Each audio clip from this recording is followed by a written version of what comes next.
Hello dear friends, welcome back to our channel. ಆತ್ಮೀಯರೇ, ಕರ್ನಾಟಕ ಪರೀಕ್ಷಾ ಪ್ರಾಧಿಕಾರದ ಕಡೆಯಿಂದ ಈಗಾಗಲೇ KEA ನಿಮ್ಮೆಲ್ಲರಿಗೂ ಕೂಡ ಗೊತ್ತಿದೆ, ನೇಮಕಾತಿಯ ಆದೇಶವೊಂದು ಹೊರಬಿದ್ದಿದೆ. ಎಲ್ಲರಿಗೂ ಕೂಡ ಸಂತೋಷವನ್ನ ಕೊಡುವ ಸುದ್ದಿ ಅಂತೇಳಿ ಹೇಳ್ಬೋದು. ಆ ಒಂದು ನೇಮಕಾತಿ ಯಾವುದು ಅಂತ ಹೇಳಿದ್ರೆ ಗ್ರಾಮ ಆಡಳಿತ ಅಧಿಕಾರಿ ನೇಮಕಾತಿ 2024. ಈ ಒಂದು ಗ್ರಾಮ ಆಡಳಿತ ಅಧಿಕಾರಿ ನೇಮಕಾತಿ ಈ ಒಂದು ಅಧಿಸೂಚನೆಯಲ್ಲಿ ಏನೆಲ್ಲ ಇದೆ ಅಂತ ಹೇಳಿ ಈ ವಿಡಿಯೋದಲ್ಲಿ ನೋಡೋಣ ಬನ್ನಿ. ಎಲ್ರಿಗೆ ಕೂಡ ಬಹಳ ಸಂತೋಷದ ಸುದ್ದಿನೇ. ಈಗಾಗಲೇ ನೀವು ಈ ಒಂದು ಅಧಿಸೂಚನೆಗೆ ಅನುಗುಣವಾಗಿ ಅಭ್ಯಾಸದ ಕಡೆ ಗಮನವನ್ನ ಕೊಡಬೇಕು ಅಂತೇಳಿ ಹೇಳ್ತಾ ವಿಡಿಯೋವನ್ನ ಆರಂಭ ಮಾಡೋಣ. ಗ್ರಾಮ ಆಡಳಿತಾಧಿಕಾರಿ ವಿವರವಾದ ಅಧಿಸೂಚನೆಯನ್ನೊಮ್ಮೆ ನೋಡಿದಾಗ ನಾವು ನೋಡಿ, ಕರ್ನಾಟಕ ಸರ್ಕಾರ, ಕರ್ನಾಟಕ ಪರೀಕ್ಷಾ ಪ್ರಾಧಿಕಾರ ಬೆಂಗಳೂರು. ನೇಮಕಾತಿ ಆದೇಶ ನಿಮ್ಮೆಲ್ಲರಿಗೆ ಕೂಡ ಈಗಾಗಲೇ ಗೊತ್ತಾಗಿರ್ಬೋದು. ಕರ್ನಾಟಕ ಸರ್ಕಾರದ ಕಂದಾಯ ಇಲಾಖೆಯಲ್ಲಿ ಖಾಲಿ ಇರುವ ಉಳಿಕೆ ಮೂಲ ವೃಂದ ಹಾಗೂ ಕಲ್ಯಾಣ ಕರ್ನಾಟಕ ವೃಂದದಲ್ಲಿರುವ ಒಟ್ಟು 1,000 ಗ್ರಾಮ ಆಡಳಿತ ಅಧಿಕಾರಿ ನೇಮಕಾತಿ ಹುದ್ದೆಗಳಿಗೆ ನೇರ ನೇಮಕಾತಿ ಸಂಬಂಧ ಕರ್ನಾಟಕ ಪರೀಕ್ಷಾ ಪ್ರಾಧಿಕಾರದಿಂದ ಆನ್ಲೈನ್ ಮೂಲಕ ಅರ್ಜಿಗಳನ್ನು ಆಹ್ವಾನಿಸಿದೆ ಅಂತ ಹೇಳಿ ಇದೆ. ಅರ್ಹ ಅಭ್ಯರ್ಥಿಗಳು ಸದರಿ ಹುದ್ದೆಗಳ ನೇಮಕಾತಿಗೆ ಅರ್ಹತೆ ಪಡೆಯಲು ಕರ್ನಾಟಕ ಪರೀಕ್ಷಾ ಪ್ರಾಧಿಕಾರವು ನಡೆಸುವ ಸ್ಪರ್ಧಾತ್ಮಕ ಪರೀಕ್ಷೆಗೆ ಹಾಜರಾಗಬೇಕು ಅಂತ ಹೇಳಿ ಇರುವಂತದ್ದು. ನೋಡಿ, ಈ ಒಂದು ಹುದ್ದೆಯ ವಿವರ: ಗ್ರಾಮ ಆಡಳಿತ ಅಧಿಕಾರಿ ವೇತನ ಶ್ರೇಣಿ 21,400ರಿಂದ 42,000ದವರೆಗೆ. ಒಟ್ಟು ಹುದ್ದೆಗಳ ಸಂಖ್ಯೆ 1,000 ಅಂತ ಹೇಳಿ ಇದೆ. ಟೋಟಲಿ 1,000. ಈ ಒಂದು 1,000 ಹುದ್ದೆಗೆ ಏನೆಲ್ಲ ವಿದ್ಯಾರ್ಹತೆ ಬೇಕು ಅಂತ ಹೇಳಿದ್ರೆ ದ್ವಿತೀಯ PUC ಅಥವಾ ತತ್ಸಮಾನ ವಿದ್ಯಾರ್ಹತೆ ಬೇಕು. ನೋಡಿ ಡಿಯರ್ ಫ್ರೆಂಡ್ಸ್, ಈ ಒಂದು ಹುದ್ದೆಗೆ ಕೇವಲ ದ್ವಿತೀಯ PUC ಆದವರು ಮಾತ್ರ ಅಲ್ಲ, ಈಗಾಗಲೇ ಶಿಕ್ಷಕ ಹುದ್ದೆಗಳಿಗೆ ತಯಾರಿ ನಡೆಸ್ತಾ ಇರುವಂತಹ GPSTR ಆಗಿರ್ಬೋದು, HSTR ಆಗಿರ್ಬೋದು, PUC ಲೆಕ್ಚರ್ಸ್ ಹುದ್ದೆಗಳಿಗೆ ಆಗಿರ್ಬೋದು, ಎಲ್ಲರಿಗೆ ಕೂಡ ಇದು ಬಹಳ ಅನ್ವಯ ಆಗುವಂತ ಒಂದು ಹುದ್ದೆ. ಜೊತೆಗೆ ಇದೊಂದು ಗುಡ್ ನ್ಯೂಸ್ ಅಂತಲೇ ಹೇಳ್ಬೋದು. ಈಗಾಗಲೇ ಈ ಒಂದು ನಮ್ಮ ಹೊಸ ಸರ್ಕಾರದ ಒಂದು ಈ ಅವಧಿಯಲ್ಲಿ ಮೊದಲ ನೇಮಕಾತಿಯ ಅಧಿಸೂಚನೆ ಅಂತೇಳಿ ಹೇಳ್ಬೋದು. ಸಾಕಷ್ಟು ನಾವು ಪ್ರಯತ್ನವನ್ನ ಮಾಡಿದ್ರೆ ನಮಗಾಗಿ ಇರುವಂತ ಒಂದು ಹುದ್ದೆಯನ್ನ ನಾವು ಪಡ್ಕೊಳ್ಳೋದ್ರಲ್ಲಿ ನಿಸ್ಸಂದೇಹವಿಲ್ಲ ಅಂತೇಳಿ ಹೇಳ್ಬೋದು. ಈ ಒಂದು ಗ್ರಾಮ ಆಡಳಿತ ಅಧಿಕಾರಿ ಹುದ್ದೆಗೆ ನೋಡಿ, CBSE ಮತ್ತು ICSE ಮಂಡಳಿಯು ನಡೆಸುವ ಕ್ಲಾಸ್ 12 ಪರೀಕ್ಷೆ, ಇತರೆ ರಾಜ್ಯ ಸರ್ಕಾರದ ಪರೀಕ್ಷಾ ಮಂಡಳಿಗಳಿಂದ ನಡೆಸುವ ಕ್ಲಾಸ್ 12ರ ಪರೀಕ್ಷೆ, ಜೊತೆಗೆ national institute of open schooling ವತಿಯಿಂದ ನಡೆಸುವ ಉನ್ನತ ಪ್ರೌಢಶಿಕ್ಷಣ ಕೋರ್ಸ್ ಅಥವಾ HSC ಅಂತ ಹೇಳಿ ಇದೆ. 3 ವರ್ಷಗಳ ಡಿಪ್ಲೊಮಾ ಅಥವಾ 2 ವರ್ಷಗಳ ITI ಕೋರ್ಸ್ ಅಥವಾ 2 ವರ್ಷಗಳ ವೃತ್ತಿ ಶಿಕ್ಷಣ ಡಿಪ್ಲೊಮಾ JOC ಆಗಿರ್ಬೋದು, JODC ಅಥವಾ JLDC ಆಗಿರ್ಬೋದು. ಇವರೆಲ್ಲರೂ ಕೂಡ ಈ ಒಂದು ಹುದ್ದೆಗೆ ತತ್ಸಮಾನ ವಿದ್ಯಾರ್ಹತೆ ಅಂತ ಹೇಳಿ ಘೋಷಣೆಯನ್ನ ಮಾಡಿದೆ. ನೋಡಿ, ಪಿಂಚಣಿ ಸೌಲಭ್ಯ, ಪಿಂಚಣಿ ರಹಿತ ಅಂತೇಳಿ ಹೇಳ್ಬೋದು. ಇದು ಪಿಂಚಣಿ ರಹಿತವಾದ ಒಂದು ಉದ್ಯೋಗವಾಗಿದೆ. ಇನ್ನು ವಯೋಮಿತಿಯನ್ನ ನೋಡಿದಾಗ ಅರ್ಜಿಗಳನ್ನ ಸ್ವೀಕರಿಸಲು ನಿಗದಿಪಡಿಸಿದ ಕೊನೆಯ ದಿನಾಂಕದಂದು ಕನಿಷ್ಠ 18 ವರ್ಷಗಳು ತುಂಬಿರತಕ್ಕದ್ದು. ಜೊತೆಗೆ ಈ ಕೆಳಕಂಡ ಗರಿಷ್ಠ ವಯೋಮಿತಿಯನ್ನ ಮೀರಿರಬಾರದು. ಅರ್ಜಿಯನ್ನ ಸ್ವೀಕರಿಸಲು ಕೊನೆಯ ದಿನಾಂಕ ನೋಡಿ, ಸಾಮಾನ್ಯ ಅರ್ಹತೆಯ ಅಭ್ಯರ್ಥಿಗಳಿಗೆ 35 ವರ್ಷಗಳು, ಪ್ರವರ್ಗ 2A 2B 3A 3B ಅಭ್ಯರ್ಥಿಗಳಿಗೆ 38 ವರ್ಷಗಳು, ಪರಿಶಿಷ್ಟ ಜಾತಿ ಪರಿಶಿಷ್ಟ ಪಂಗಡ ಪ್ರವರ್ಗ 1 ಅಭ್ಯರ್ಥಿಗಳಿಗೆ 40 ವರ್ಷಗಳನ್ನ ನಿಗದಿಪಡಿಸಲಾಗಿದೆ. ಸೊ ಡಿಯರ್ ಫ್ರೆಂಡ್ಸ್, ಇದು ಒಂದು ಒಳ್ಳೆಯ ಅಪಾರ್ಚುನಿಟಿ ಆಗಿದೆ. ವಯಸ್ಸು ಮೀರುವ ಒಂದು ಸಂದರ್ಭದಲ್ಲಿ ಕೂಡ ನಾವು ಈ ಒಂದು ಹುದ್ದೆಗೆ ಅರ್ಜಿಯನ್ನ ಸಲ್ಲಿಸಿ, ಯಾರಿಗೆ ಗೊತ್ತು ನಮಗೆ ಈ ಒಂದು ವಯಸ್ಸಿನ ಮಿತಿಯಲ್ಲಿ ಇದ್ರೂ ಕೂಡ ನಾವು ಈ ಒಂದು ಹುದ್ದೆಗಳಿಗೆ ನಾವು ಅರ್ಜಿಯನ್ನ ಸಲ್ಲಿಸಿ ಜಾಬ್ ಸಿಗೋದ್ರಲ್ಲಿ ಸಂದೇಹವಿಲ್ಲ. ಹಾಗಾಗಿ ಈ ಒಂದು ವಯೋಮಿತಿಯಲ್ಲಿ ಇರುವವರು ಕೂಡ ಇದಕ್ಕೆ ಅರ್ಜಿಯನ್ನ ಸಲ್ಲಿಸಬಹುದು. ಇನ್ನು ನೆಕ್ಸ್ಟ್ ನೋಡಿದಾಗ ನೋಡಿ, ವಯೋಮಿತಿಯನ್ನು ಕರ್ನಾಟಕ ನಾಗರಿಕ ಸೇವಾ ನಿಯಮಗಳು 1977ರ ನಿಯಮ 3 ನಿಗದಿಪಡಿಸಿರುವಂತೆ ನಿಗದಿತ ಗರಿಷ್ಠ ವಯೋಮಿತಿಯಲ್ಲಿ ಸಡಿಲಿಕೆಯನ್ನ ನೀಡಲಾಗ್ತದೆ ಅಂತ ಹೇಳಿ ಕೂಡ ಕೊಟ್ಟಿದ್ದಾರೆ. ಇನ್ನು ಹುದ್ದೆಗಳ ವರ್ಗೀಕರಣವನ್ನ ನೋಡಿದಾಗ ಈ ಅಧಿಸೂಚನೆಯ ಕೊನೆಯಲ್ಲಿ ಪ್ರಕಟಿಸಲಾಗಿದೆ. ವರ್ಗೀಕರಣವನ್ನ ಕೂಡ ಕೊಟ್ಟಿದ್ದಾರೆ. ಈ ಒಂದು ಹುದ್ದೆಯ ಅಧಿಸೂಚನೆಯ ಕೊನೆಯಲ್ಲಿ ಪ್ರಕಟಿಸಲಾಗಿದೆ ಅಂತ ಹೇಳಿ ಇದೆ. ಅರ್ಜಿ ಸಲ್ಲಿಸುವ ವಿಧಾನ ಎಲ್ಲರಿಗೆ ಕೂಡ ಪ್ರಾಧಿಕಾರದ ವೆಬ್ಸೈಟ್ ಈಗಾಗಲೇ ಗೊತ್ತಿದೆ. http://kea.kr.nic.in ನಲ್ಲಿ ತೋರಿಸುವ ಲಿಂಕ್ ಅನ್ನ ಆಯ್ಕೆ ಮಾಡಿ ಆನ್ಲೈನ್ ಮುಖಾಂತರ ಅರ್ಜಿಯನ್ನ ಸಲ್ಲಿಸಬೇಕು. ಅಭ್ಯರ್ಥಿಯು ಯಾವುದಾದರೂ ಒಂದು ಜಿಲ್ಲೆಗೆ ಮಾತ್ರ ಹುದ್ದೆಯನ್ನ, ಅಂದ್ರೆ ಇದು ಜಿಲ್ಲಾವಾರು ನೇಮಕಾತಿ ನಡೆಯುವುದರಿಂದ ಜಿಲ್ಲೆಗೆ ಒಂದು ಅರ್ಜಿಯನ್ನ ಒಂದೊಂದು ಜಿಲ್ಲೆಗೆ ಅಂದ್ರೆ ಎಲ್ಲಾ ಜಿಲ್ಲೆಗಳಿಗೆ ಅರ್ಜಿಯನ್ನ ಎಷ್ಟು ನಿಮಗೆ ಚಾಯ್ಸಿಂಗ್ ಇದೆಯಲ್ಲ ಅಷ್ಟು ಜಿಲ್ಲೆಗಳಿಗೆ ಅರ್ಜಿಯನ್ನ ಸಲ್ಲಿಸುವ ಹಾಗೆ ಇಲ್ಲ. ಒಂದು ಜಿಲ್ಲೆಗೆ ಮಾತ್ರ ಒಂದು ಹುದ್ದೆಯನ್ನ ಬಯಸಿ ಅರ್ಜಿಯನ್ನ ಸಲ್ಲಿಸತಕ್ಕದ್ದು. ಒಮ್ಮೆ ಸಲ್ಲಿಸಿದ ಅರ್ಜಿಯನ್ನ ಯಾವುದೇ ಮಾಹಿತಿಯನ್ನ ಯಾವುದೇ ಹಂತದಲ್ಲಿ ಬದಲಾವಣೆ ಅಥವಾ ತಿದ್ದುಪಡಿ ಮಾಡಲು ಅವಕಾಶ ಇರೋದಿಲ್ಲ. ಆದ ಕಾರಣ ಅಭ್ಯರ್ಥಿಗಳು ಎಚ್ಚರಿಕೆಯಿಂದ ಅಧಿಸೂಚನೆಯನ್ನ ಓದಿ ಅರ್ಥೈಸಿಕೊಂಡು ಅರ್ಜಿಯನ್ನ ಸಲ್ಲಿಸಲು ಸೂಚಿಸಲಾಗಿದೆ. ಹಾಗಾಗಿ ನಾವು ಅರ್ಜಿಯನ್ನ ಸಲ್ಲಿಸುವ ಸಂದರ್ಭದಲ್ಲಿ ಸರಿಯಾದ ಮಾಹಿತಿಯನ್ನ ತುಂಬಲೇಬೇಕು. ನೀವು ತಪ್ಪಾಗಿ ಮಾಹಿತಿಯನ್ನ ತುಂಬಿದ್ರೆ ಏನಾಗುತ್ತೆ, ಅಮೌಂಟ್ ವೇಸ್ಟ್ ಆಗುತ್ತೆ, ಜೊತೆಗೆ ಹೊಸ ಅರ್ಜಿಗಳನ್ನ ಹಾಕ್ತಾ ಇರಬೇಕಾಗ್ತದೆ. ಸೊ ಇದರಿಂದ ನಮ್ಮ ಸಮಯ ಜೊತೆಗೆ ಹಣ ಕೂಡ ವೇಸ್ಟ್ ಆಗುತ್ತೆ. ಅಭ್ಯರ್ಥಿಗಳು ಕೇವಲ ಒಂದು ಜಿಲ್ಲೆಗೆ ಮಾತ್ರ ಅರ್ಜಿಯನ್ನ ಸಲ್ಲಿಸಬೇಕಾಗಿರ್ತದೆ. ಒಂದಕ್ಕಿಂತ ಹೆಚ್ಚು ಅರ್ಜಿಯನ್ನ ಸಲ್ಲಿಸಿದ್ದಲ್ಲಿ ಸ್ಪರ್ಧಾತ್ಮಕ ಪರೀಕ್ಷೆ ಬರೆಯಲು ಬಳಸಲಾದ ಅರ್ಜಿಯನ್ನ ಮಾತ್ರ ಪರಿಗಣಿಸಲಾಗ್ತದೆ ಹಾಗೂ ಸದರಿ ಅರ್ಜಿಯಲ್ಲಿ ಕೋರಲಾದ ಒಂದು ಜಿಲ್ಲೆಗೆ ಮಾತ್ರ ಪರಿಗಣಿಸಲಾಗ್ತದೆ ಅಂತ ಹೇಳಿ ಕೊಟ್ಟಿದ್ದಾರೆ. ಅರ್ಜಿಯಲ್ಲಿನ ಯಾವುದೇ ಮಾಹಿತಿಯನ್ನ ಯಾವುದೇ ಹಂತದಲ್ಲಿ ಬದಲಾವಣೆ ಅಥವಾ ತಿದ್ದುಪಡಿ ಮಾಡಲಿಕ್ಕೆ ಖಂಡಿತ ಅವಕಾಶ ಇರೋದಿಲ್ಲ. ಇನ್ನು ಆನ್ಲೈನ್ ಮುಖಾಂತರ ಅರ್ಜಿ ಸಲ್ಲಿಸಲು ಪ್ರಾರಂಭಿಕ ದಿನಾಂಕ ನೋಡಿ 4/3/2024 ಬೆಳಿಗ್ಗೆ 11 ಗಂಟೆಯಿಂದ ಸ್ಟಾರ್ಟ್ ಆಗ್ತದೆ. ಈಗಾಗಲೇ ಇನ್ನೂ ಸ್ಟಾರ್ಟ್ ಆಗಿಲ್ಲ. ಇವತ್ತು ಡೇಟ್ 22 ಫೆಬ್ರವರಿ ಆಗಿರೋದ್ರಿಂದ 4 ಮಾರ್ಚ್ 2024 ಸ್ಟಾರ್ಟ್ ಆಗುತ್ತೆ. ಇನ್ನು ಕೊನೆಯ ದಿನಾಂಕ 3/4/2024 ಅಂತ ಹೇಳಿ ಇದೆ. ರಾತ್ರಿ 11:59 ಏಪ್ರಿಲ್ 3 ತನಕ ಇದೆ. ಪಾವತಿ ಅಂದ್ರೆ ಶುಲ್ಕವನ್ನ ಪಾವತಿ ಮಾಡಲು ಕೊನೆಯ ದಿನಾಂಕ 6/4/2024. ಇನ್ನು ಅಭ್ಯರ್ಥಿಗಳು ಆನ್ಲೈನ್ ಮುಖಾಂತರ ಭರ್ತಿ ಮಾಡುವ ಮೊದಲು ಅರ್ಹತೆಗೆ ಸಂಬಂಧಿಸಿದ ಎಲ್ಲಾ ಸೂಚನೆಗಳನ್ನ ಓದ್ಕೊಳ್ಬೇಕು. ಸೂಚನೆಗಳಿಗೆ ಅನುಗುಣವಾಗಿ ಅರ್ಜಿಯನ್ನ ಭರ್ತಿ ಮಾಡಬೇಕು. ತಪ್ಪು ಅಥವಾ ಸುಳ್ಳು ಮಾಹಿತಿಯನ್ನ ನೀಡಿ ಅರ್ಜಿ ಸಲ್ಲಿಸಿದಲ್ಲಿ ಯಾವುದೇ ಸಮಯದಲ್ಲಾದರೂ ಅಭ್ಯರ್ಥಿತನವು ರದ್ದುಗೊಳ್ಳುವುದು ಹಾಗೂ ನಿಯಮಾನುಸಾರ ಅಂಥವರ ವಿರುದ್ಧ ಸರ್ಕಾರವು ಪ್ರಾಧಿಕಾರ ಸಂಸ್ಥೆಯು ಕಾನೂನಿನ ಅನ್ವಯ ಸೂಕ್ತ ಕ್ರಮ ಕೈಗೊಳ್ಳುತ್ತೆ. ಹಾಗಾಗಿ ತಪ್ಪಾದ ಮಾಹಿತಿಯನ್ನ ತುಂಬಲಿಕ್ಕೆ ಹೋಗಬೇಡಿ. ಇನ್ನು ಶುಲ್ಕ ಹೇಗಿದೆ ಅಂತ ಹೇಳಿ ನೋಡೋಣ ಬನ್ನಿ. ಆನ್ಲೈನ್ ಮೂಲಕ ಶುಲ್ಕ ಪಾವತಿಸಬಹುದಾಗಿರ್ತದೆ. ವಿವರಗಳು, ಶುಲ್ಕ, ಸಾಮಾನ್ಯ ಅರ್ಹತೆ, ಇತರ ಪ್ರವರ್ಗಗಳು ಎಲ್ಲರಿಗೆ ಬಂತು ನೋಡಿ. 2A 2B 3A 3B ಎಲ್ಲರಿಗೆ 750. ಪಾವತಿಸಿದ ಶುಲ್ಕವನ್ನ ಯಾವುದೇ ಕಾರಣಕ್ಕೆ ಹಿಂದಿರುಗಿಸಲಾಗೋದಿಲ್ಲ ಅಂತ ಹೇಳಿ ಕೊಟ್ಟಿದ್ದಾರೆ. ಪರಿಶಿಷ್ಟ ಜಾತಿ, ಪರಿಶಿಷ್ಟ ಪಂಗಡ, ಪ್ರವರ್ಗ 1, ಮಾಜಿ ಸೈನಿಕ ಮತ್ತು ವಿಕಲಚೇತನ ಅಭ್ಯರ್ಥಿಗಳಿಗೆ 500 ರೂಪಾಯಿ ಇದೆ. ವಿಕಲಚೇತನ ಅಭ್ಯರ್ಥಿಗಳಿಗೆ ಶುಲ್ಕ ವಿನಾಯಿತಿ ಇದೆ. ಎಷ್ಟು ಅಂತ ಹೇಳಿದ್ರೆ 40% ಹೆಚ್ಚು ಅಂಗವಿಕಲತೆ ಹೊಂದಿರುವವರು ಮತ್ತು ಅದಕ್ಕೆ ಸಂಬಂಧಿಸಿದಂತೆ ಜಿಲ್ಲಾ ವೈದ್ಯಾಧಿಕಾರಿಗಳಿಂದ ಪ್ರಮಾಣ ಪತ್ರವನ್ನ ಹೊಂದಿರಬೇಕು. ಇನ್ನು ಸ್ಪರ್ಧಾತ್ಮಕ ಪರೀಕ್ಷಾ ವಿಧಾನ ಹೇಗಿರುತ್ತೆ? ಸ್ಪರ್ಧಾತ್ಮಕ ಪರೀಕ್ಷೆಯನ್ನ ಆಫ್ಲೈನ್ OMR ಮಾದರಿಯ ಮೂಲಕ ಪರೀಕ್ಷೆಯನ್ನ ನಡೆಸಲಾಗ್ತದೆ. ಇನ್ನು ಸ್ಪರ್ಧಾತ್ಮಕ ಪರೀಕ್ಷೆಗಳನ್ನ ರಾಜ್ಯದ ಎಲ್ಲಾ ಜಿಲ್ಲಾ ಕೇಂದ್ರಗಳಲ್ಲಿ ನಡೆಸಲಾಗ್ತದೆ. ಆಡಳಿತಾತ್ಮಕ ಉದ್ದೇಶದಿಂದ ಜಿಲ್ಲಾ ಪರೀಕ್ಷಾ ಕೇಂದ್ರಗಳು ಬದಲಾವಣೆಯ ಷರತ್ತಿಗೆ ಒಳಪಟ್ಟಿರ್ತದೆ ಅಂತ ಹೇಳಿ ಕೂಡ ಕೊಟ್ಟಿದ್ದಾರೆ ನೋಡಿ. ಅಭ್ಯರ್ಥಿಗಳಿಗೆ ಪರೀಕ್ಷೆಯ ಪ್ರವೇಶ ಪತ್ರಗಳನ್ನ ಪ್ರಾಧಿಕಾರದ ವೆಬ್ಸೈಟ್ನಿಂದ ಡೌನ್ಲೋಡ್ ಮಾಡಿಕೊಳ್ಳಲು ಪ್ರಕಟಣೆಯ ಮೂಲಕ ತಿಳಿಸಲಾಗ್ತದೆ ಅಂತ ಹೇಳಿ ಕೂಡ ಕೊಟ್ಟಿದ್ದಾರೆ. ಈ ಬಗ್ಗೆ ಮಾಹಿತಿಯನ್ನ ಪ್ರಾಧಿಕಾರದ ವೆಬ್ಸೈಟ್ನಲ್ಲಿ ಪ್ರಕಟಿಸಲಾಗ್ತದೆ. ಅಭ್ಯರ್ಥಿಗಳು ಕಡ್ಡಾಯವಾಗಿ ಪ್ರವೇಶ ಪತ್ರಗಳನ್ನ ಡೌನ್ಲೋಡ್ ಮಾಡಿಕೊಂಡು ಒಂದು ಮೂಲ ಗುರುತಿನ ಚೀಟಿಯೊಂದಿಗೆ ಇದರಲ್ಲಿ ಪ್ಯಾನ್ ಕಾರ್ಡ್ ಆಗಿರ್ಬೋದು, DL ಆಗಿರ್ಬೋದು, ಆಧಾರ್ ಕಾರ್ಡ್ ಆಗಿರ್ಬೋದು, ಪಾಸ್ಪೋರ್ಟ್, ವೋಟರ್ ID ಅಂದ್ರೆ ಒಟ್ಟು ಸರ್ಕಾರಿ ನೌಕರರ ID ಪರೀಕ್ಷಾ ಕೇಂದ್ರಗಳಿಗೆ ಹೋಗ್ಬೇಕು. ತಪ್ಪಿದಲ್ಲಿ ಪರೀಕ್ಷಾ ಕೇಂದ್ರವನ್ನ ಪ್ರವೇಶಿಸಲು ಅನುಮತಿಸಲಾಗುವುದಿಲ್ಲ ಅಂತ ಹೇಳಿ ಕೊಟ್ಟಿದ್ದಾರೆ. ಯಾವುದಾದ್ರೂ ಒಂದು.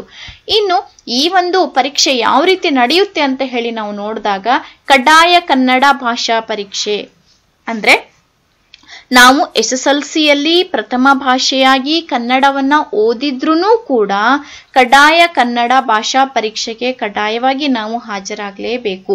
ಕಡ್ಡಾಯ ಕನ್ನಡ ಭಾಷಾ ಪರೀಕ್ಷೆಯು ಬಹು ಆಯ್ಕೆ ಮಾದರಿ ಪತ್ರಿಕೆಯಾಗಿದ್ದು ಗರಿಷ್ಠ 150 ಅಂಕಗಳನ್ನ ಒಳಗೊಂಡಿರುತ್ತದೆ. ಅಭ್ಯರ್ಥಿಗಳು ಇದರಲ್ಲಿ ಅರ್ಹತೆಯನ್ನ ಗಳಿಸಲು ಕನಿಷ್ಠ 50 ಅಂಕಗಳನ್ನ ಗಳಿಸತಕ್ಕದ್ದು. ಕನಿಷ್ಠ 50 ಅಂಕಗಳನ್ನು ಗಳಿಸದ ಅಭ್ಯರ್ಥಿಗಳು ಆಯ್ಕೆಗೆ ಅರ್ಹರಾಗಿರುವುದಿಲ್ಲ. ಹಾಗಾಗಿ 150 ಅಂಕಗಳಲ್ಲಿ ಕನಿಷ್ಠ ನಾವು 50 ಅಂಕಗಳನ್ನ ಗಳಿಸಬೇಕು. ಆದ್ರೆ ಕಡ್ಡಾಯ ಕನ್ನಡ ಭಾಷಾ ಪರೀಕ್ಷೆಯಲ್ಲಿ ಪಡೆದ ಯಾವುದೇ ಅಂಕಗಳನ್ನ ಹುದ್ದೆಗಳ ಆಯ್ಕೆಗೆ ಪರಿಗಣಿಸುವುದಿಲ್ಲ ಅಂತ ಹೇಳಿ ಕೊಟ್ಟಿದ್ದಾರೆ. ಇನ್ನು ಈ ಒಂದು ಕಡ್ಡಾಯ ಕನ್ನಡ ಭಾಷಾ ಪರೀಕ್ಷೆ ಎಲ್ಲರಿಗೆ ಕೂಡ ಅನ್ವಯ. ಕೇವಲ ಭಾಷೆಯನ್ನ ಅಭ್ಯಾಸ ಮಾಡದವರಿಗಷ್ಟೇ ಅಲ್ಲ, ಅಭ್ಯಾಸ ಮಾಡಿದವರಿಗೆ ಕೂಡ ಇದು ಕಡ್ಡಾಯವಾಗಿ ಅನ್ವಯ ಆಗುತ್ತೆ. ಇನ್ನು ಗ್ರಾಮ ಆಡಳಿತ ಅಧಿಕಾರಿ ಹುದ್ದೆಗೆ ಇರುವಂತಹ ವಿಷಯಗಳು ಯಾವ್ಯಾವ ವಿಷಯ ಇದೆ ನೋಡಿ. 2 ಪೇಪರ್ ಇರುತ್ತೆ ಇದರಲ್ಲಿ. ಒಂದು ಪತ್ರಿಕೆ 1, ಪತ್ರಿಕೆ 2 ಅಂತಿದೆ. ಪ್ರಚಲಿತ ಘಟನೆಗಳಿಗೆ ಸಂಬಂಧಿಸಿದ ಸಾಮಾನ್ಯ ಜ್ಞಾನದ ವಿಷಯಗಳು. ಇನ್ನು ಬಿ ಅನ್ನ ನೋಡಿದಾಗ ದೈನಂದಿನ ಗ್ರಹಿಕೆಯ ವಿಷಯಗಳು. ಆಮೇಲೆ ಭಾರತದ ಸಂವಿಧಾನದ ಸ್ಥೂಲ ನೋಟದ ವಿಷಯಗಳು. ವಿಶೇಷವಾಗಿ ಕರ್ನಾಟಕಕ್ಕೆ ಸಂಬಂಧಿಸಿದ ಭಾರತದ ಇತಿಹಾಸ, ಕರ್ನಾಟಕಕ್ಕೆ ಸಂಬಂಧಿಸಿದ ಭಾರತದ ಭೂಗೋಳ ವಿಷಯಗಳು, ರಾಜ್ಯ ಮತ್ತು ಪ್ರಾದೇಶಿಕ ಆಡಳಿತ ಕುರಿತ ವಿಷಯಗಳು, ಗ್ರಾಮೀಣಾಭಿವೃದ್ಧಿ, ಪಂಚಾಯತ್ ರಾಜ್ ಸಂಸ್ಥೆಗಳು ಮತ್ತು ಗ್ರಾಮೀಣ ಸಹಕಾರ ಸಂಸ್ಥೆಗಳಿಗೆ ಸಂಬಂಧಿಸಿದ ಉಪಕ್ರಮಗಳನ್ನು ಒಳಗೊಂಡಂತೆ ಕರ್ನಾಟಕ ಆರ್ಥಿಕತೆಯ ಅಭಿವೃದ್ಧಿ ಕುರಿತ ವಿಷಯಗಳು, ಕರ್ನಾಟಕ ಪರಿಸರ ಸಂಬಂಧಿ ಸಮಸ್ಯೆಗಳು ಮತ್ತು ಅಭಿವೃದ್ಧಿ ಕುರಿತ ವಿಷಯಗಳು. ಇದೆಲ್ಲದಕ್ಕೆ ಸಂಬಂಧಪಟ್ಟ ಹಾಗೆ ನಮ್ಮ ಕಡೆಯಿಂದ ಸಾಧ್ಯವಾದಷ್ಟು ವಿಡಿಯೋನ ಕೂಡ ನಾವು ಅಪ್ಲೋಡ್ ಮಾಡ್ತೇವೆ. ಜೊತೆಗೆ ನೀವು ಕೂಡ ನಿಮ್ಮ ಓನ್ ನೋಟ್ಸ್ ಅನ್ನ ರೆಡಿ ಮಾಡ್ಕೊಳ್ಳೋದರ ಮೂಲಕ, ಯಾಕಂತ ಹೇಳಿದ್ರೆ ಪ್ರಚಲಿತ ಘಟನೆಗಳಿಗೆ ಸಂಬಂಧಿಸಿದಂತೆ ನೀವೇ ಅದನ್ನ ಓನ್ ಆಗಿ ಸ್ಟಡಿ ಮಾಡಲೇಬೇಕು. ಸಾಮಾನ್ಯ ಜ್ಞಾನದ ವಿಷಯಗಳನ್ನ ನೋಡ್ಕೊಳ್ಬೇಕು, ದೈನಂದಿನ ಗ್ರಹಿಕೆಯ ವಿಷಯಗಳು. ಇನ್ನು ಸಂವಿಧಾನ ಆಗಿರ್ಬೋದು, ಇದು ಕೂಡ ಈಗಾಗಲೇ ನೀವೆಲ್ಲರೂ ಕೂಡ FD ಆಗಿರ್ಬೋದು, SD ಆಗಿರ್ಬೋದು, HSTR ಆಗಿರ್ಬೋದು, GPSTR ಆಗಿರ್ಬೋದು, ಇದೆಲ್ಲದಕ್ಕೆ ಕೂಡ ಸ್ಟಡಿಯನ್ನ ಮಾಡ್ತಾ ಇರ್ತೀರಾ. ಇದು ನಿಮಗೆ ಬಹಳ ಈಸಿಯಾದ ಒಂದು ವಿಷಯ ಅಂತ ಹೇಳ್ಬೋದು. ಇನ್ನು ಸ್ವಲ್ಪ ನೋಡದೇ ಇರುವಂತ ವಿಷಯ ಯಾವುದಾಗಿರ್ಬೋದು, ರಾಜ್ಯ ಮತ್ತು ಪ್ರಾದೇಶಿಕ ಆಡಳಿತ ಕುರಿತ ವಿಷಯಗಳಾಗಿರ್ಬೋದು, ಗ್ರಾಮೀಣಾಭಿವೃದ್ಧಿ, ಪಂಚಾಯತ್ ರಾಜ್ ಸಂಸ್ಥೆಗಳು, ಗ್ರಾಮೀಣ ಸಹಕಾರ ಸಂಸ್ಥೆಗಳು. ಅಂದ್ರೆ ಈಗಾಗಲೇ ಈ ಒಂದು ಗ್ರಾಮೀಣಾಭಿವೃದ್ಧಿಗೆ ಸಂಬಂಧಪಟ್ಟಂತೆ ಯಾವುದೇ 2017ರಲ್ಲಿ ಲಾಸ್ಟ್ ಜಾಬ್ ಕಾಲ್ಫರ್ ಆಗಿತ್ತು PDOಗೆ ಸಂಬಂಧಪಟ್ಟ ಹಾಗೆ. ಅದರ ನಂತರ ಯಾವುದೇ ಜಾಬ್ ಕಾಲ್ಫರ್ ಆಗದ ಕಾರಣ ನಾವು ಇದರ ಕಡೆ ಸ್ವಲ್ಪ ಕಡಿಮೆ ಗಮನವನ್ನ ನೀಡಿರೋದ್ರಿಂದ ಈ ಒಂದು ಅಭಿವೃದ್ಧಿಗೆ ಸಂಬಂಧಪಟ್ಟ ಹಾಗೆ ವಿಷಯಗಳನ್ನು ನಾವು ಕಡ್ಡಾಯವಾಗಿ ಓದ್ಕೊಳ್ಳೇಬೇಕು. ಇದಕ್ಕೆ ಒಟ್ಟು ಅಂಕಗಳು 100 ಇದೆ, 2 ಗಂಟೆ ಸಮಯ ಇದೆ. ಇನ್ನು ಪತ್ರಿಕೆ 2 ಸಾಮಾನ್ಯ ಕನ್ನಡ, ಸಾಮಾನ್ಯ ಇಂಗ್ಲಿಷ್ ಮತ್ತು ಕಂಪ್ಯೂಟರ್ ಜ್ಞಾನ ಇದೆ. ಇದಕ್ಕೆ ಕೂಡ 100 ಅಂಕಗಳನ್ನ ನಿಗದಿ ಮಾಡಲಾಗಿದೆ. 2 ಗಂಟೆಗಳ ಅವಧಿ ಇದೆ. ಸಾಮಾನ್ಯ ಕನ್ನಡ, ಸಾಮಾನ್ಯ ಇಂಗ್ಲಿಷ್, ಕಂಪ್ಯೂಟರ್ ಜ್ಞಾನ ಇದು ಕೂಡ ಬಹಳ ಈಸಿಯಾಗಿರುವ ಒಂದು ವಿಷಯ ನಮಗೆ. ಹಾಗಾಗಿ ನಾವು ಇದನ್ನ ಕಡ್ಡಾಯವಾಗಿ ಓದ್ಕೊಳ್ಳೇಬೇಕು. ಇದಕ್ಕೆ ಸಂಬಂಧಪಟ್ಟ ಹಾಗೆ ಆದಷ್ಟು ವಿಡಿಯೋವನ್ನ ಮಾಡುವ ಒಂದು ಪ್ರಯತ್ನವನ್ನ ನಾವು ಮಾಡ್ತೇವೆ. ಜೊತೆಗೆ ನಿಮ್ಮ ಒಂದು ತಯಾರಿ 100% ಇರ್ಲಿ ಅಂತ ಹೇಳಿ ಹೇಳ್ತೇನೆ. ಇನ್ನು ಸ್ಪರ್ಧಾತ್ಮಕ ಪರೀಕ್ಷೆಗೆ ವಿವರವಾದ ವೇಳಾಪಟ್ಟಿಯನ್ನ ಪ್ರಾಧಿಕಾರದ, ಅಂದ್ರೆ ಈಗಾಗಲೇ ಚುನಾವಣೆ ಇರೋದ್ರಿಂದ ವೇಳಾಪಟ್ಟಿಯನ್ನ ಇದುವರೆಗೆ ಪ್ರಕಟ ಮಾಡಿಲ್ಲ. ಈ ಒಂದು ವೇಳಾಪಟ್ಟಿಯನ್ನ ನೋಡಿಕೊಂಡು ಪ್ರಾಧಿಕಾರದ ವೆಬ್ಸೈಟ್ ನಲ್ಲಿ ಪ್ರಕಟಿಸಲಾಗ್ತದೆ ಅಂತ ಹೇಳಿ ಕೊಟ್ಟಿದ್ದಾರೆ. ಸದರಿ ಹುದ್ದೆಗಳ ನೇಮಕಾತಿಗಳ ಸ್ಪರ್ಧಾತ್ಮಕ ಪರೀಕ್ಷೆಯನ್ನ ಆಫ್ಲೈನ್ OMR ಮಾದರಿ ಮೂಲಕ ಸ್ಪರ್ಧಾತ್ಮಕ ಪರೀಕ್ಷೆ ನಡೆಸಲಾಗ್ತದೆ. ಯಾವುದೇ ರೀತಿಯ ಇದು CBT ಇದರಲ್ಲಿ ಇರೋದಿಲ್ಲ, ಕಂಪ್ಯೂಟರ್ ಬೇಸ್ಡ್ ಟೆಸ್ಟ್ ಇರೋದಿಲ್ಲ. ಅಭ್ಯರ್ಥಿಯು ಅರ್ಹತೆಗಾಗಿ ಸ್ಪರ್ಧಾತ್ಮಕ ಪರೀಕ್ಷೆಯಲ್ಲಿನ ಒಟ್ಟು ಅಂಕಗಳಲ್ಲಿ ಕನಿಷ್ಠ 35% ಅಂಕಗಳನ್ನ ಗಳಿಸುವುದು ಕಡ್ಡಾಯ ಅಂತ ಹೇಳಿ ಇದೆ. ಇನ್ನು ಬಹಳ ಮುಖ್ಯವಾದ ವಿಷಯ ಯಾವುದಂತ ಹೇಳಿದ್ರೆ ಋಣಾತ್ಮಕ ಮೌಲ್ಯಮಾಪನ, ನೆಗೆಟಿವ್ ವ್ಯಾಲ್ಯೂಯೇಷನ್ ಇರುತ್ತೆ. ಸ್ಪರ್ಧಾತ್ಮಕ ಪರೀಕ್ಷೆ ಪ್ರಶ್ನೆ ಪತ್ರಿಕೆಯಲ್ಲಿನ ಪ್ರತಿಯೊಂದು ಪ್ರಶ್ನೆಗೂ 4 ಪರ್ಯಾಯ ಉತ್ತರಗಳಿರುತ್ತೆ. ಅಭ್ಯರ್ಥಿಯು ಯಾವುದಾದರೂ ಒಂದು ಸರಿ ಉತ್ತರವನ್ನ ಮಾತ್ರ ಆಯ್ಕೆ ಮಾಡತಕ್ಕದ್ದು. ಪ್ರತಿ ತಪ್ಪು ಉತ್ತರಕ್ಕೆ 1/4 ಅಂಕಗಳನ್ನ ಕಳೆಯಲಾಗ್ತದೆ. ಸ್ಪರ್ಧಾತ್ಮಕ ಪರೀಕ್ಷೆಯ ಪ್ರಶ್ನೆ ಪತ್ರಿಕೆಗಳು ಕನ್ನಡ ಮತ್ತು ಆಂಗ್ಲ ಭಾಷೆಗಳೆರಡರಲ್ಲೂ ಇರುತ್ತೆ. ಕನ್ನಡ ಭಾಷೆಯಲ್ಲಿ ಪ್ರಶ್ನೆಗಳ ಭಾಷಾಂತರದಲ್ಲಿ ಏನಾದ್ರೂ ವ್ಯತ್ಯಾಸ ಕಂಡು ಬಂದಲ್ಲಿ ಅಭ್ಯರ್ಥಿಗಳು ಆಂಗ್ಲ ಭಾಷಾ ಪ್ರಶ್ನೆಗಳನ್ನ ನೋಡುವುದು ಹಾಗೂ ಇದೇ ಅಂತಿಮ ಅಂತ ಹೇಳಿ ಆಗಿರುತ್ತೆ. ಹಾಗಾಗಿ ಋಣಾತ್ಮಕ ಮೌಲ್ಯಮಾಪನ ಇರುತ್ತೆ. ಯಾಕೆಂತಂದ್ರೆ ಕಾಂಪಿಟೇಷನ್ ಬಹಳಷ್ಟು ಇರೋದ್ರಿಂದ ನೆಗೆಟಿವ್ ವ್ಯಾಲ್ಯೂಯೇಷನ್ ಇರುತ್ತೆ. ಇನ್ನು ಅರ್ಹತಾ ಷರತ್ತುಗಳು ಭಾರತೀಯ ನಾಗರಿಕರಾಗಿರ್ಬೇಕು. ಇನ್ನು ಒಬ್ಬ ಜೀವಂತ ಪತ್ನಿಗಿಂತ ಹೆಚ್ಚು ಮಂದಿ ಪತ್ನಿಯರನ್ನ ಹೊಂದಿರುವ ಪುರುಷ ಅಭ್ಯರ್ಥಿ, ಹಾಗೆ ಈಗಾಗಲೇ ಇನ್ನೊಬ್ಬ ಹೆಂಡತಿ ಇರುವ ವ್ಯಕ್ತಿಯನ್ನ ಮದುವೆಯಾಗಿರುವ ಮಹಿಳಾ ಅಭ್ಯರ್ಥಿಯು ಸರ್ಕಾರದಿಂದ ಪೂರ್ವಾನುಮತಿಯನ್ನ ಪಡೆಯದೆ ನೇಮಕಾತಿಗೆ ಅರ್ಹರಾಗಿರುವುದಿಲ್ಲ. ಇದನ್ನ ಸ್ವಲ್ಪ ನೋಡ್ಕೊಳ್ಳಿ ನೀವು. ಇನ್ನು ಅಭ್ಯರ್ಥಿಯು ಮಾನಸಿಕವಾಗಿ ದೈಹಿಕವಾಗಿ ಆರೋಗ್ಯವಂತರಾಗಿರ್ಬೇಕು. ನೇಮಕಾತಿಯು ಕರ್ತವ್ಯಗಳ ದಕ್ಷ ನಿರ್ವಹಣೆಗೆ ಆತಂಕವನ್ನ ಉಂಟು ಮಾಡುವ ಸಂಭವ ಇರುವ ಯಾವುದೇ ದೈಹಿಕ ನ್ಯೂನತೆಯಿಂದ ಮುಕ್ತರಾಗಿರ್ಬೇಕು. ಇನ್ನು ದೈಹಿಕವಾಗಿ ಅನರ್ಹರಾಗಿದ್ದಾರೆಂಬುದಾಗಿ ವೈದ್ಯಕೀಯ ಮಂಡಳಿಯ ವರದಿಯ ಮೇಲೆ ಅನರ್ಹರೆಂಬುದಾಗಿ ತಿರಸ್ಕರಿಸುವ ಪೂರ್ಣ ವಿವೇಚನೆಯನ್ನ ರಾಜ್ಯ ಸರ್ಕಾರವು ಕಾಯ್ದಿರಿಸಿಕೊಂಡಿದೆ ಮತ್ತು ಸರ್ಕಾರದ ವಿವೇಚನೆಯು ಯಾವುದೇ ವಿಧದಲ್ಲಿ ಈ ನಿಯಮಗಳ ಮೂಲಕ ಸೀಮಿತ ಆಗಿರೋದಿಲ್ಲ.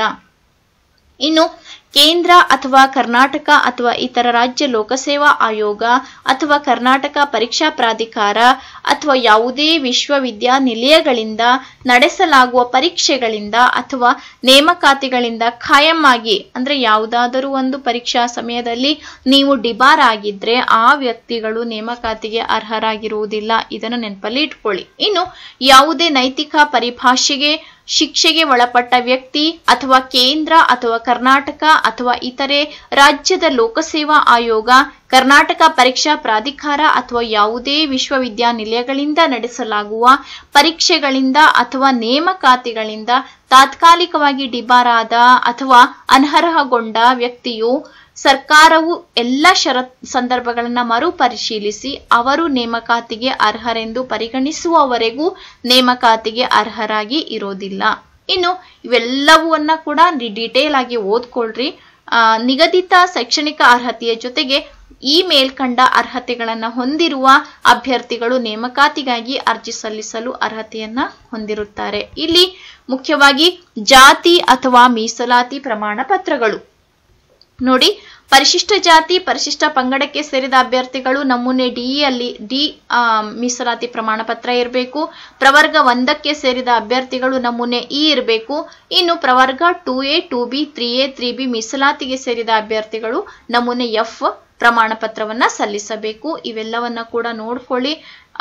ಇವು ಸಾಮಾನ್ಯವಾಗಿ ಎಲ್ಲರಿಗೆ ಕೂಡ ಗೊತ್ತಿರುವಂಥದ್ದು, ಇದನ್ನ ಸಪರೇಟ್ ಆಗಿ ಹೇಳಲಿಕ್ಕೆ ಇಲ್ಲ. ಇನ್ನು ಮಾಜಿ ಸೈನಿಕ ಇವರು ಕೂಡ ಇದಕ್ಕೆ ಸಂಬಂಧಪಟ್ಟ ಹಾಗೆ ಯಾವ ಪ್ರಮಾಣ ಪತ್ರವನ್ನು ಸಲ್ಲಿಸಬೇಕು ಅಂತ ನೋಡ್ಕೊಳ್ಳಿ. ಇನ್ನು ನಿವೃತ್ತಿ ಇದೆ ಮಾಜಿ ಸೈನಿಕಕ್ಕೆ ಸಂಬಂಧಪಟ್ಟಿರುವಂಥದ್ದು, ಇದೆಲ್ಲವನ್ನ ಕೂಡ ವೆಬ್ಸೈಟ್ಗೆ ಹೋಗಿ ಡೌನ್ಲೋಡ್ ಮಾಡಿಕೊಂಡು ಇದನ್ನ ನೋಡ್ಕೊಳ್ಳಿ. ಇನ್ನು ಗ್ರಾಮೀಣ ಅಭ್ಯರ್ಥಿ ಪ್ರಮಾಣ ಪತ್ರ 1ರಿಂದ 10ನೇ ತರಗತಿಯವರೆಗೆ ಗ್ರಾಮೀಣ ಮೀಸಲಾತಿಗೆ ಒಳಪಡುವ ಪ್ರದೇಶಗಳಲ್ಲಿ ವ್ಯಾಸಂಗ ಮಾಡಿ ಉತ್ತೀರ್ಣರಾದಲ್ಲಿ ಮಾತ್ರ ಈ ಮೀಸಲಾತಿಯನ್ನು ಪಡೆಯಲು ಅರ್ಹ ಆಗಿರುತ್ತೆ. 1ರಿಂದ 7ನೇ ತರಗತಿ ಅಲ್ಲ, 1ರಿಂದ 10ನೇ ತರಗತಿಯವರೆಗೆ ಇರಬೇಕು ಅಂತ ಹೇಳಿ ಕೊಟ್ಟಿದ್ದಾರೆ. ಇನ್ನು 3B ಮೀಸಲಾತಿಗೆ ಸೇರಿದ ಅಭ್ಯರ್ಥಿಗಳು ಕಡ್ಡಾಯವಾಗಿ ಗ್ರಾಮೀಣ ಮೀಸಲಾತಿಯ ಪ್ರಮಾಣ ಪತ್ರವನ್ನ ನಮೂನೆ 2ರಲ್ಲಿ ನಿಗದಿಪಡಿಸಿದ ಕೊನೆಯ ದಿನಾಂಕದೊಳಗೆ ಸಂಬಂಧಪಟ್ಟ ಶಾಲಾ ಮುಖ್ಯೋಪಾಧ್ಯಾಯರ ಸಹಿ ಮತ್ತು ಕ್ಷೇತ್ರ ಶಿಕ್ಷಣಾಧಿಕಾರಿಯವರ ಮೇಲು ರುಜುವಿನೊಂದಿಗೆ ಪಡೆದುಕೊಂಡಿರತಕ್ಕದ್ದು. ಇನ್ನು ಕನ್ನಡ ಮಾಧ್ಯಮ ಅಭ್ಯರ್ಥಿ ಕೂಡ ಇದು ಕೂಡ ಇದೆ ನೋಡಿ. 1ನೇ ತರಗತಿಯಿಂದ 10ನೇ ತರಗತಿಯವರೆಗೆ ಕನ್ನಡ ಮಾಧ್ಯಮದಲ್ಲಿ ವ್ಯಾಸಂಗ ಮಾಡಿರುವ ಒಂದು ಪ್ರಮಾಣ ಪತ್ರ ಇರಬೇಕು. ವಿಕಲಚೇತನ ಅಭ್ಯರ್ಥಿ ಪ್ರಮಾಣ ಪತ್ರ. ಇನ್ನು ಅನುಚ್ಛೇದ 371J ರಂತೆ ಹೈದರಾಬಾದ್ ಕರ್ನಾಟಕ ಪ್ರದೇಶಕ್ಕೆ ಸೇರಿದ ಅಭ್ಯರ್ಥಿಗಳಿಗೆ ಮೀಸಲಾತಿ, ಇದು ಕೂಡ ಪ್ರಮಾಣ ಪತ್ರವನ್ನ ನೀವು ತೆಗಿಸ್ಬೇಕು ನೋಡಿ. ಇದು ಯಾವುದು ಅಂತ ಹೇಳಿ ನೋಡ್ಕೊಳ್ಳಿ. ಇನ್ನು ಸರ್ಕಾರಿ ಸೇವೆಯಲ್ಲಿರುವ ನೌಕರರಿಗೆ ಕಲ್ಯಾಣ ಕರ್ನಾಟಕ ಮೀಸಲಾತಿ, ಇದು ಕೂಡ. ಇನ್ನು ತೃತೀಯ ಲಿಂಗದ ಅಭ್ಯರ್ಥಿಗಳು, ಯೋಜನೆಗಳಿಂದ ನಿರ್ವಸಿತರಾದ ಅಭ್ಯರ್ಥಿಗಳು, ಇವೆಲ್ಲವೂ ಕೂಡ ಸಾಮಾನ್ಯವಾಗಿ ಆಲ್ಮೋಸ್ಟ್ ಅಲ್ಲೆಲ್ಲ ಕಾಂಪಿಟೇಟಿವ್ ಎಕ್ಸಾಮ್ ಅಲ್ಲಿ ಪಾರ್ಟಿಸಿಪೇಟ್ ಮಾಡಿದವರಿಗೆ ಈ ಅಭ್ಯರ್ಥಿಗಳ ಒಂದು ಪ್ರಮಾಣ ಪತ್ರವನ್ನ ತೆಗೆಯುವಂಥದ್ದು ಗೊತ್ತಿರುತ್ತೆ. ಇದನ್ನೆಲ್ಲ ಓದ್ಕೊಳ್ಳಿ ನೀವೇನೆ. ಪ್ರಾಧಿಕಾರದೊಡನೆ ಪತ್ರ ವ್ಯವಹಾರವನ್ನ ಮಾಡುವ ಹಾಗೆ ಇಲ್ಲ ನೋಡಿ. ಅರ್ಜಿ ಸಂಖ್ಯೆ ಅಥವಾ ಹುದ್ದೆಯ ವಿಷಯದ ಹೆಸರು, ಅಭ್ಯರ್ಥಿಯ ಪೂರ್ಣ ಹೆಸರು, ಅರ್ಜಿಯಲ್ಲಿ ನಮೂದಿಸಿರುವ ಒಂದು ಅಂಚೆ ವಿಳಾಸ. ಹಾಗಾಗಿ ಈ ಯಾವುದೇ ಒಂದು ಒಂದು ಪತ್ರ ವ್ಯವಹಾರ ನಡೆಸತಕ್ಕದ್ದಲ್ಲ. ಇನ್ನು ಪ್ರಮುಖವಾದ ಸೂಚನೆಗಳು ಅಂತ ಹೇಳಿ ಕೊಟ್ಟಿದ್ದಾರೆ ನೋಡಿ.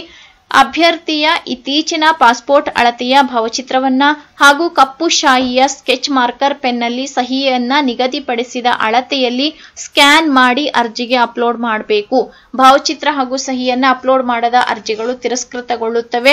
ಈ ಕೆಳಕಂಡ ಪ್ರಮಾಣ ಪತ್ರಗಳನ್ನು ನಿಗದಿತ ನಮೂನೆಯಲ್ಲಿ ಆನ್ಲೈನ್ ಮೂಲಕ ಅರ್ಜಿ ಭರ್ತಿ ಮಾಡಲು ನಿಗದಿಪಡಿಸಿದ ಕೊನೆಯ ದಿನಾಂಕದೊಳಗೆ ಸಂಬಂಧಪಟ್ಟ ಪ್ರಾಧಿಕಾರಗಳಿಂದ ಪಡೆದಿಟ್ಟುಕೊಂಡ ಮೂಲ ದಾಖಲಾತಿಯ ಪರಿಶೀಲನೆಗೆ ಅರ್ಹರಾದಾಗ ಆ ಸಮಯದಲ್ಲಿ ಅದೇ ಮೀಸಲಾತಿ ಪ್ರಮಾಣ ಪತ್ರದ ಹಾಗೂ ಇತರೆ ಪ್ರಮಾಣ ಪತ್ರಗಳ ಮೂಲ ಪ್ರತಿಯನ್ನ ಪರಿಶೀಲನೆಗೆ ಹಾಜರುಪಡಿಸಬೇಕು. ಇನ್ನು ಇಲ್ಲಿ ನೋಡಿ, ಆಧಾರ್ ಕಾರ್ಡ್ ಅರ್ಜಿ ಸಲ್ಲಿಸಲು ನಿಗದಿಪಡಿಸಿದ ಕೊನೆಯ ದಿನಾಂಕದೊಳಗೆ ಪಡೆದ ಆಯಾ ಹುದ್ದೆಗಳಿಗೆ ನಿಗದಿಪಡಿಸಲಾದ ಅರ್ಹತೆಯ ವಿದ್ಯಾರ್ಥಿಯ ಎಲ್ಲ ವಿಷಯಗಳ ಸೆಮಿಸ್ಟರ್ ಅಂಕಪಟ್ಟಿಗಳು ಹಾಗೂ ಘಟಿಕೋತ್ಸವದ ಪ್ರಮಾಣ ಪತ್ರ, ಜನ್ಮ ದಿನಾಂಕಕ್ಕೆ ಸಂಬಂಧಪಟ್ಟ ಹಾಗೆ SSLCದು, ಸೈನಿಕ ಸೇವೆಯಿಂದ ಬಿಡುಗಡೆಯಾದ ಪ್ರಮಾಣ ಪತ್ರ, ಪರಿಶಿಷ್ಟ ಜಾತಿ ಪಂಗಡ ಇದಕ್ಕೆ ಸಂಬಂಧಪಟ್ಟ ಹಾಗೆ ಮೀಸಲಾತಿದು, ಇವೆಲ್ಲವನ್ನ ಕೂಡ ನೋಡ್ಕೊಳ್ಳಿ. ಇವೆಲ್ಲ ಡಾಕ್ಯುಮೆಂಟ್ ಅನ್ನ ನೀವು ಅರ್ಜಿಯನ್ನ ಸಲ್ಲಿಸೋದಕ್ಕಿಂತ ಮೊದಲಿಗೆ ರೆಡಿ ಇಟ್ಕೊಳ್ಬೇಕು. ಇನ್ನು ವಿಶೇಷ ಸೂಚನೆಗಳು: ಆನ್ಲೈನ್ ಮೂಲಕ ಅರ್ಜಿಯನ್ನ ಸಲ್ಲಿಸುವಾಗ ಎಲ್ಲ ಮಾಹಿತಿಯನ್ನ ಸರಿಯಾಗಿ ಭರ್ತಿ ಮಾಡಿರುವ ಬಗ್ಗೆ ಖಚಿತಪಡಿಸಿಕೊಂಡು ಅದರ ಒಂದು ಪ್ರತಿಯನ್ನ ನಂತರ ಡೌನ್ಲೋಡ್ ಮಾಡಿಕೊಂಡು ಮತ್ತು ಶುಲ್ಕ ಪಾವತಿಯ ಚಲನನ್ನ ನೇಮಕಾತಿ ಪ್ರಕ್ರಿಯೆ ಮುಗಿಯುವವರೆಗೂ ಭದ್ರವಾಗಿ ತಮ್ಮ ಬಳಿ ಇಟ್ಟುಕೊಳ್ಳತಕ್ಕದ್ದು.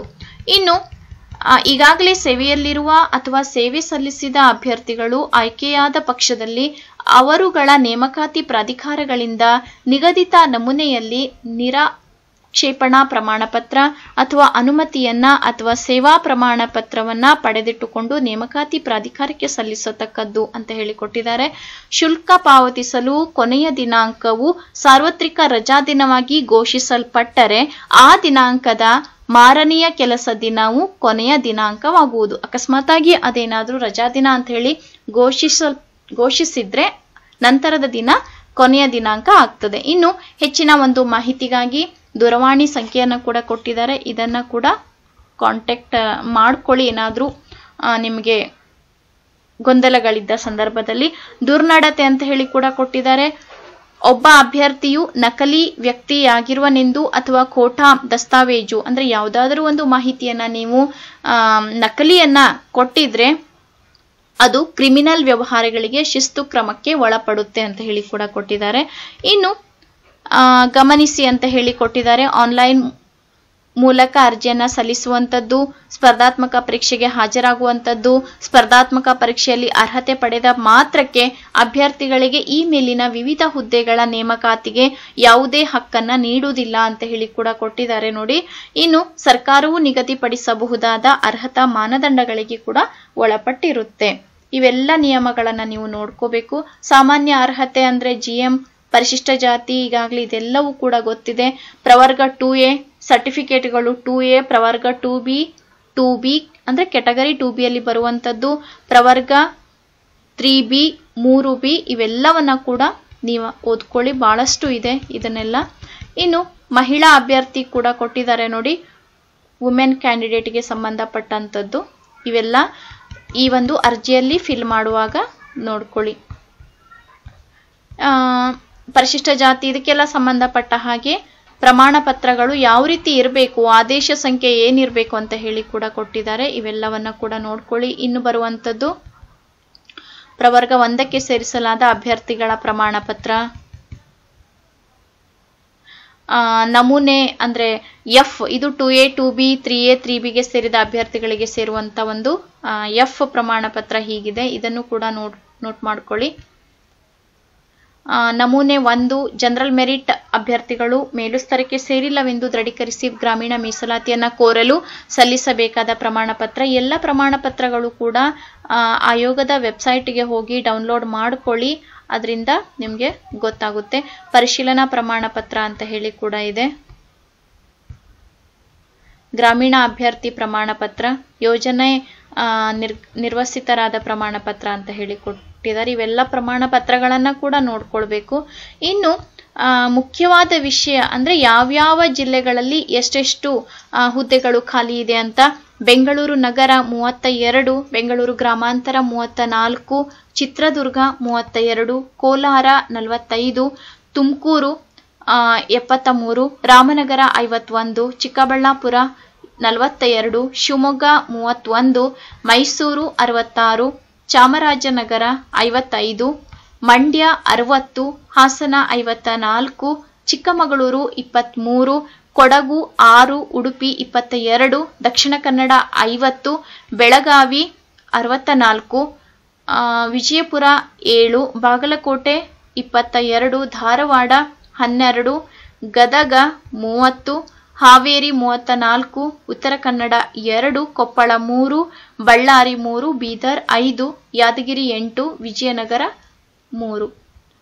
ಇನ್ನು ಕಲ್ಯಾಣ ಕರ್ನಾಟಕ ಸ್ಥಳೀಯ ವೃಂದದ ಹುದ್ದೆಗಳು ಅಂತ ಹುದ್ದೆಗಳ ಸಂಖ್ಯೆ ಸಪರೇಟ್ ಆಗಿ ಕೊಟ್ಟಿದ್ದಾರೆ.